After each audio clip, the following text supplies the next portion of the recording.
জানাজায় যাবেন বেশি বেশি, জানাজায় যাবেন এই উদ্দেশ্যে না। আমি মানুষ মৃত্যুবরণ করলে যে যত মানুষ মৃত্যুবরণ করুক না কেন তার জানাজায় যাব, তার মানে আমার জানাজায় মানুষ বেশি হওয়ার জন্য উদ্দেশ্য এটা নয়। আপনার জানাজায় মানুষ হোক আর না হোক এটা নিয়ে কিছু আসে যায় না। অনেক মানুষ সাগরে মারা যায়, তো শহীদ হচ্ছে জান্নাতি ঈমান নিয়ে, তার জানাজা কে করছে? সুবহানাল্লাহ বলেন না। একজন মানুষ দেওয়ার পরে মরে গেছে, তার ঈমান ছিল, খুঁজে পাওয়া যায় নাই, সেও তো জান্নাতি। তো আপনার জানাজায় কত মানুষ হয়েছে এটা আপনার জান্নাতের কারণ হতে পারে না। রাসূলুল্লাহ সাল্লাল্লাহু আলাইহি ওয়াসাল্লাম মান শাহিদাল জানাজাতা হাত্তা ইসাল্লি ফালাহু কিরাতুন। কোন মানুষ যখন মৃত্যুবরণ করবে, কোন মানুষ যখন তার জানাজা পড়তে যাবে, জানাজা পড়বে, সে এক কিরাত সওয়াবের অধিকারী হবে। জোরে বলেন না সুবহানাল্লাহ। একটি উহুদের পাহাড় সম পরিমাণ সওয়াবের বাজেট তার আমলনামায় যুক্ত হবে। সুবহানাল্লাহ বলেন। চিন্তা করে দেখছেন?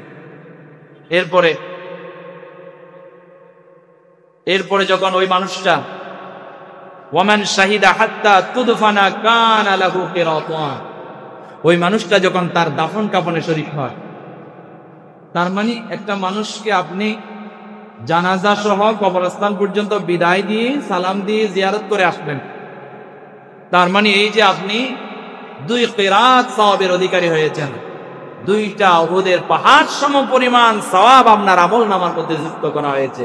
সুবহানাল্লাহ বলেন। এই সওয়াবের উসিলায়, সওয়াবের উদ্দেশ্যে যাবেন, বেশি পরিমাণ সওয়াবের আশায় জানাজা পড়তে যাবেন। আল্লাহ সুবহানাহু ওয়া তাআলা আমাদেরকে বেশি বেশি আত্মীয় স্বজন যখন মরে যাবে, প্রতিবেশী যখন মরে যাবে, একটু গিয়ে জানাজা পড়ার তৌফিক আল্লাহ সবাইকে দান করুন বলি আমিন। এই জানাজা পড়ে দাফন কাফনের মতো একটা বড় আমল করে আল্লাহ তাআলা আমাদেরকে বেশি বেশি ফজিলত হাসিল করার তৌফিক আল্লাহ দান করুন বলি আমিন। 2টা কারণে কবরস্থানে যাবে। একটা হচ্ছে আখিরাতের স্মরণের জন্য। আহারে, কত রাজা বাদশাহ, কত শক্তিশালী মানুষ, কত সুন্দরী রূপবতী গুণবতী মেয়ে, কত জ্ঞানী গুণী মানুষ এই মাটির নিচে আছে।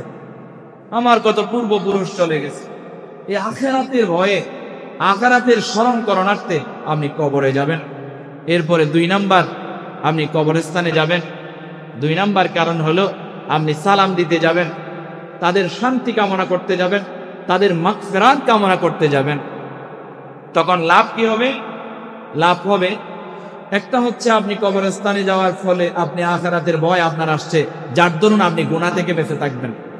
2 নাম্বার, যখন আপনি সালাম দেবেন, আপনার সালাম পেয়ে যত কবরবাসী শান্তি পাবে, সেই পরিমাণ শান্তি আপনার জন্য বরাদ্দ দেওয়া হবে। সুবহানাল্লাহ। আপনি সূরা ফাতিহা পড়ে, সূরা ইখলাস পড়ে, দরুদ শরীফ পড়ে, অন্যান্য দোয়া সূরা পড়ে যখন আপনি কবরবাসীর জন্য দোয়া করবেন, ধরেন এক কলাতুলি কবরস্থান এদিকে আছে ওদিকে আছে, ওখানে ওই কবরস্থানগুলোতে ধরেন এ পর্যন্ত 5000 মানুষ আছে কিংবা 2000 মানুষ আছে। এই মানুষগুলো যত সওয়াব পেয়েছে আপনার দোয়ার বদৌলতে, সেই